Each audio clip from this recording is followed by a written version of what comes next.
નમસ્કાર।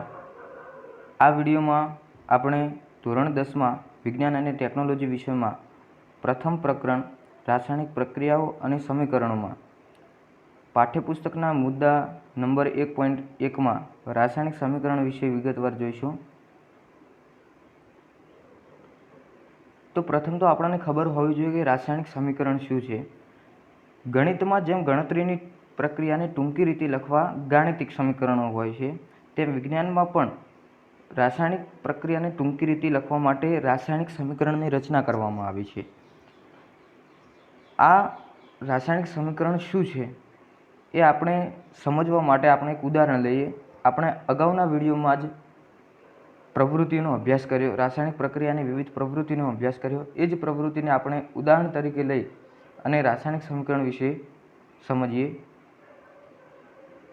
તો આપણે પ્રવૃત્તિ 1.1નું તારણ એવું આપણને મળ્યું હતું કે મેગ્નેશિયમ ધાતુની પટ્ટીનું હવાની હાજરીમાં દહન કરવામાં આવે છે તો નિપજ તરીકે આપણને મેગ્નેશિયમ ઓક્સાઇડ પ્રાપ્ત થાય છે। હવે જો રાસાયણિક પ્રક્રિયાને આ રીતે લખવામાં આવે તો લખાણ બહુ મોટું બની જાય। આ સમગ્ર પ્રક્રિયાને ટૂંકી રીતે લખવા અને સમજવા માટે રાસાયણિક સમીકરણની રચના કરવામાં આવે। આ પ્રક્રિયાને રાસાયણિક સમીકરણ સ્વરૂપે કેવી રીતે લખી શકાય તે જોઈએ। તો મેગ્નેશિયમ ધાતુની પટ્ટીનું હવામાં દહન કરવાથી મેગ્નેશિયમ ઓક્સાઇડ મળે છે। એને જો શાબ્દિક રાસાયણિક સમીકરણ સ્વરૂપે લખવું હોય તો આપણે જે પ્રક્રિયક લીધા એને આપણે ડાબી બાજુ લખીશું, ત્યારબાદ તીરની નિશાની દર્શાવીશું અને તીરની જમણી બાજુ નિપજ લખીશું। અહીં આપણે પ્રક્રિયક તરીકે શું હોય છે તો કે આપણે મેગ્નેશિયમ ધાતુની પટ્ટી લીધી તો મેગ્નેશિયમ એ પ્રક્રિયક થયું અને હવાની હાજરીમાં દહન કરીએ છીએ માટે હવાની હાજરીમાં રહેલો ઓક્સિજન એ મેગ્નેશિયમ સાથે પ્રક્રિયા કરતો હોવાથી ઓક્સિજન પણ પ્રક્રિયક થશે। પરિણામે અહીં આપણને બે પ્રક્રિયક મળશે, મેગ્નેશિયમ અને ઓક્સિજન। તો આ બંને પ્રક્રિયકને આપણે તીરની ડાબી બાજુ એટલે કે લેફ્ટ હેન્ડ સાઈડ લખીશું, જ્યારે તીરની જમણી બાજુ નિપજ તરીકે આપણને મેગ્નેશિયમ ઓક્સાઇડ મળે છે તેને આપણે તીરની જમણી બાજુ એટલે કે રાઇટ હેન્ડ સાઈડ લખીશું। આમ આ રીતે રાસાયણિક પ્રક્રિયાને શાબ્દિક રાસાયણિક સમીકરણ સ્વરૂપે લખી શકાય। પરંતુ હજુ પણ તમે જોઈ શકો છો કે શાબ્દિક સ્વરૂપે લખતા હજુ પણ લખાણ થોડુંક ટૂંકું તો થયું જ છે પણ હજુ પણ મોટું છે। તો હજુ પણ ટૂંકમાં લખવા માટે શાબ્દિક રાસાયણિક સમીકરણમાં શબ્દોને બદલે આપણે સંજ્ઞાનો ઉપયોગ કરીશું। એટલે કે મેગ્નેશિયમ શબ્દની જગ્યાએ આપણે મેગ્નેશિયમની સંજ્ઞા વાપરીશું, ઓક્સિજન શબ્દની જગ્યાએ ઓક્સિજનની સંજ્ઞા વાપરીશું અને મેગ્નેશિયમ ઓક્સાઇડની જગ્યાએ મેગ્નેશિયમ ઓક્સાઇડની સંજ્ઞા વાપરીશું। તો તમે અહીંયા જોઈ શકો છો કે સમગ્ર રાસાયણિક પ્રક્રિયાને આપણે ટૂંકમાં લખી શકીએ છીએ કે મેગ્નેશિયમ અને ઓક્સિજન વચ્ચે પ્રક્રિયા થવાથી આપણને મેગ્નેશિયમ ઓક્સાઇડ પ્રાપ્ત થાય છે। આ સમગ્ર લખાણને આપણે ટૂંકમાં લખી શકીએ, જે રાસાયણિક સમીકરણના ઉપયોગથી આપણે લખી શકીએ છીએ।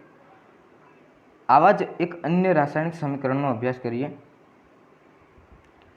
તો આપણે એક અન્ય પ્રવૃત્તિ એવી પણ જોઈ હતી કે મંદ સલ્ફ્યુરિક એસિડની ઝિંક સલ્ફેટ સાથે પ્રક્રિયા કરવામાં આવે છે ત્યારે આપણને નિપજ તરીકે ઝિંક સલ્ફેટ અને હાઇડ્રોજન વાયુ મળે છે। આ સમગ્ર પ્રક્રિયાને રાસાયણિક સમીકરણ સ્વરૂપે લખવું હોય તો આપણે અહીં પ્રક્રિયા કોની વચ્ચે થાય છે તો મંદ સલ્ફ્યુરિક એસિડ અને ઝિંક સાથે થાય છે।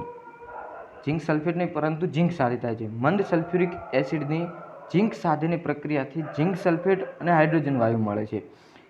તો અહીં જે બંને વચ્ચે પ્રક્રિયા થાય છે એ પ્રક્રિયક બનશે। અહીં પ્રક્રિયા ઝિંક અને સલ્ફ્યુરિક એસિડ વચ્ચે થાય છે માટે ઝિંક અને સલ્ફ્યુરિક એસિડ મંદ સલ્ફ્યુરિક એસિડ એ પ્રક્રિયક તરીકે વર્તે છે। એને આપણે તીરની ડાબી બાજુ લખીએ છીએ, લેફ્ટ હેન્ડ સાઈડ લખીશું।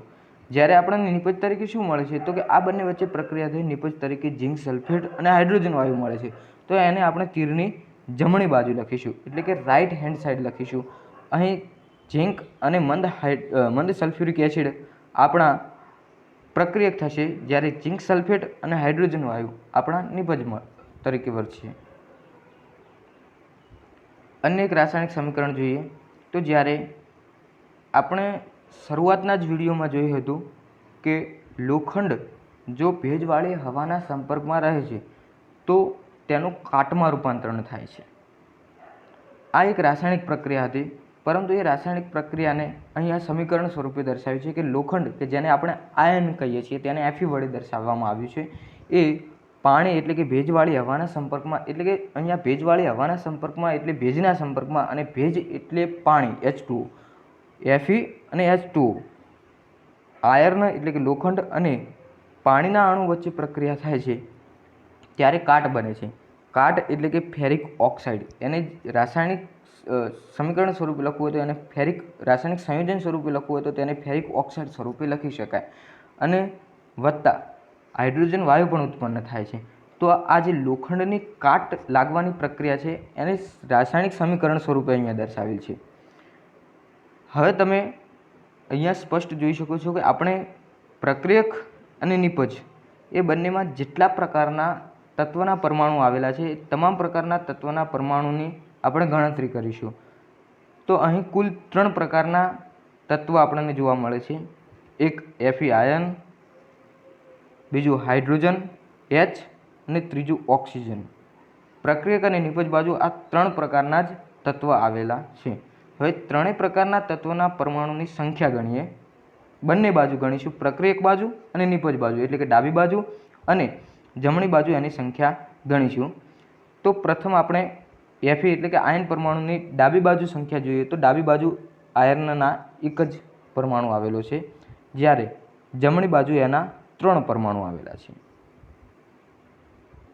હવે આપણે હાઇડ્રોજન પરમાણુની સંખ્યા ગણીએ તો હાઇડ્રોજન પરમાણુની ડાબી બાજુ 2 આવેલા છે હાઇડ્રોજન પરમાણુ, જ્યારે જમણી બાજુ પણ 2 જ આવેલા છે.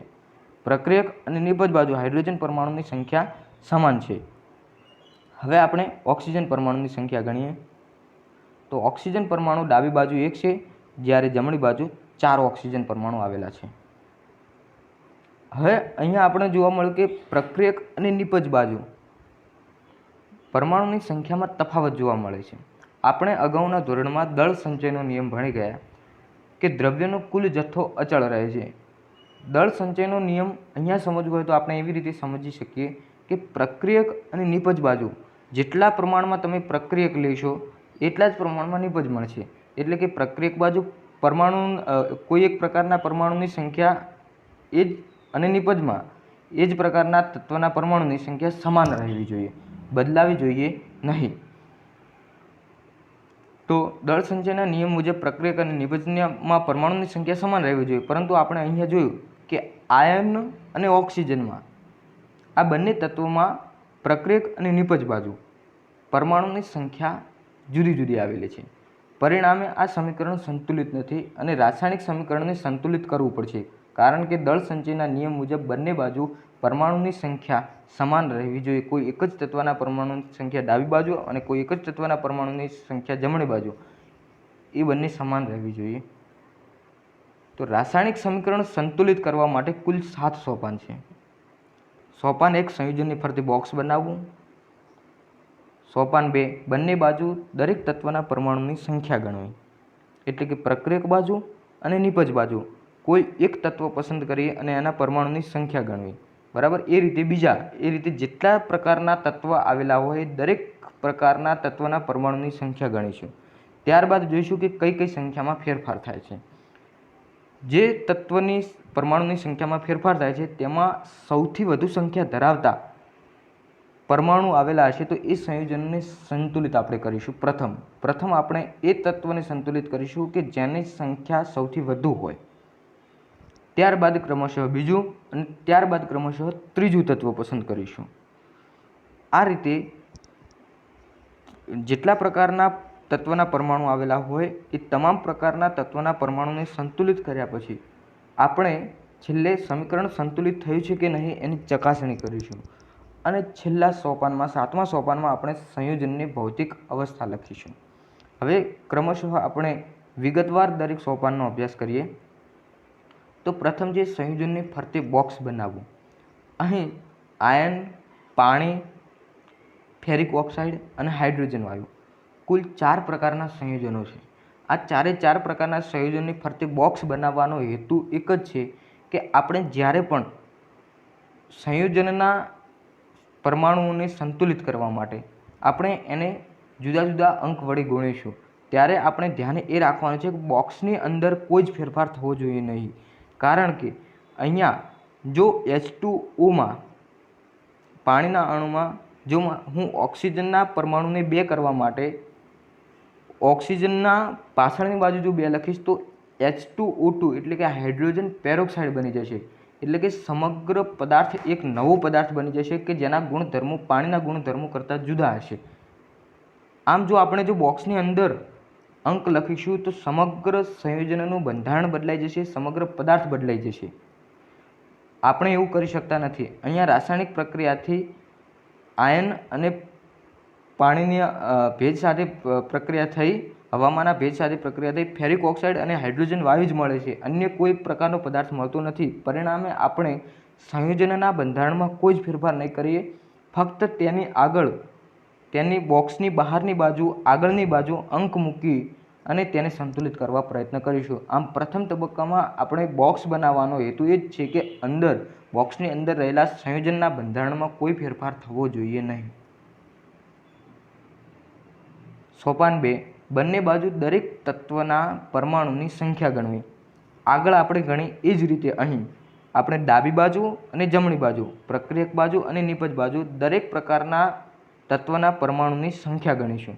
અહીં આયર્નની ડાબી બાજુ પ્રક્રિયક બાજુ 1 પરમાણુની સંખ્યા છે, જ્યારે નિપજ બાજુ જમણી બાજુ 3 છે. એ જ રીતે હાઇડ્રોજન ડાબી બાજુ 2, જમણી બાજુ પણ 2 જ છે, અને ઓક્સિજન ડાબી બાજુ 1 છે, જ્યારે જમણી બાજુ એટલે કે નિપજ બાજુ ઓક્સિજનના 4 પરમાણુ આવેલા છે. હવે આપણે ત્રીજું સોપાન એવું છે કે સૌથી વધુ સંખ્યામાં આવેલા પરમાણુને પ્રથમ સંતુલિત કરવાનો. તો અહીં સૌથી વધુ સંખ્યામાં ઓક્સિજન પરમાણુ આવેલો છે. તો આપણે સોપાન નંબર 3 જોઈએ કે સૌથી વધુ સંખ્યા ધરાવતા પરમાણુને સંતુલિત કરીશું. તો અહીં ઓક્સિજન પરમાણુ 4 છે, જે સૌથી વધુ સંખ્યામાં આવેલો છે. તો જમણી બાજુ એટલે કે નિપજ બાજુ ઓક્સિજનના 4 પરમાણુ આવેલા છે, જ્યારે ડાબી બાજુ પ્રક્રિયક બાજુ ઓક્સિજનનો 1 જ પરમાણુ આવેલો છે. તો ઓક્સિજનના પરમાણુ 4 કરવા માટે આપણે સમગ્ર સંયોજનને 4 વડે ગુણીશું. સમગ્ર સંયોજનને 4 વડે ગુણીશું એટલે કે જે આપણે સંયોજનની ફરતે બોક્સ બનાવ્યું હતું એના અંદર સંયોજનના બંધારણમાં કોઈ જ ફેરફાર નહીં કરીએ. અર્થાત અહીં જે 4 ગુણવામાં આવ્યા છે એ 4 આપણે હાઇડ્રોજન સાથે પણ ગુણ્યા છે અને ઓક્સિજન સાથે પણ ગુણ્યા છે. ઓક્સિજનને સંતુલિત કરવા સાથે આપણે સમગ્ર સંયોજનને ગુણીશું, કોઈ એક પરમાણુને ગુણવાનું નથી. આમ હવે તમે જોઈ શકો છો કે આ સમીકરણમાં જમણી બાજુ ઓક્સિજનના 4 પરમાણુ અને ડાબી બાજુ ઓક્સિજનના 4 પરમાણુ. આમ સૌથી વધુ સંખ્યામાં આવેલ તત્વનો પરમાણુ સંતુલિત થઈ ગયો.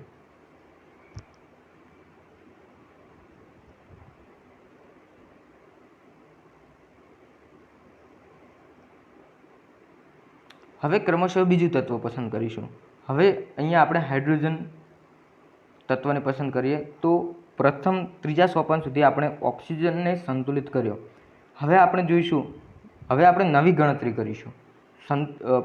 જે ત્રીજા સોપાનમાં આપણે સૌથી વધુ સંખ્યામાં આવેલા પરમાણુને સંતુલિત કર્યા બાદ આપણને જે સમીકરણ પ્રાપ્ત થયું એ જ સમીકરણનો આપણે આગળના સોપાનમાં ઉપયોગ કરીશું. મૂળ સમીકરણનો ઉપયોગ કરીશું નહીં. હવે આપણે નવેસર હાઇડ્રોજન પરમાણુની સંખ્યા ગણીશું. તો પ્રક્રિયક બાજુ હાઇડ્રોજન પરમાણુ 4 ગુણ્યા 2 એટલે કે 8 આવેલા છે, જ્યારે નિપજ બાજુ 2 આવેલા છે. આમ નિપજ બાજુ આવેલા 2 હાઇડ્રોજનને સંતુલિત કરવા આપણે નિપજ બાજુ રહેલા H2 ને 4 વડે ગુણીશું તો 8 હાઇડ્રોજન પરમાણુ નિપજ બાજુ થઈ જશે. આમ પ્રક્રિયક બાજુ પણ 8 હાઇડ્રોજન પરમાણુ અને નિપજ બાજુ પણ 8 હાઇડ્રોજન પરમાણુ. આમ આપણું બીજું તત્વ પણ સંતુલિત થઈ ગયું. હવે આપણે ક્રમશઃ ત્રીજું તત્વ એટલે કે આયન તત્વને સંતુલિત કરીશું.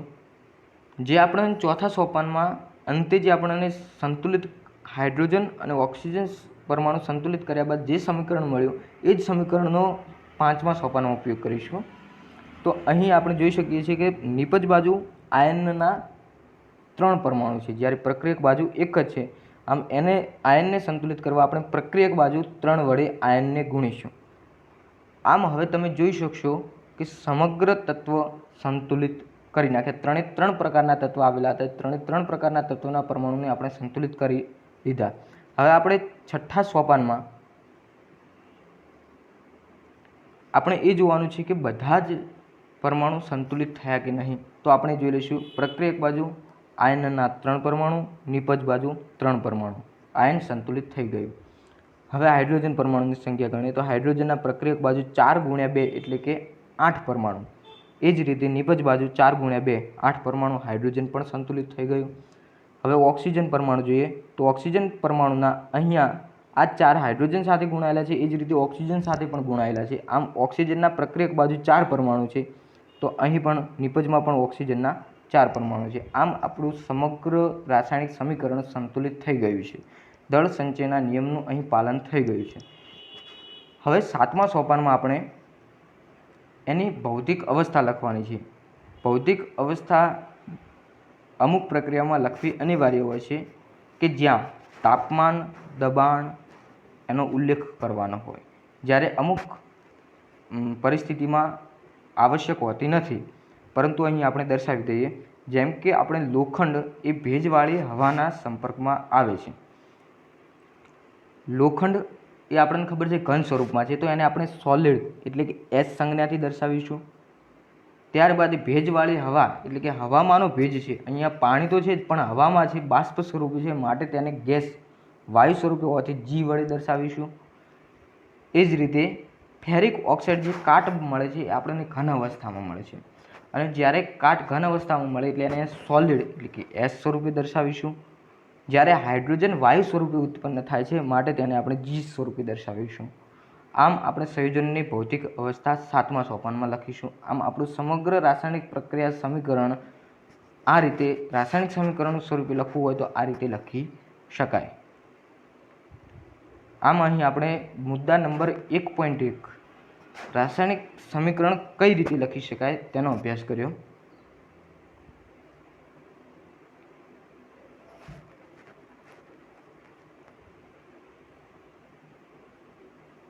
Thank you.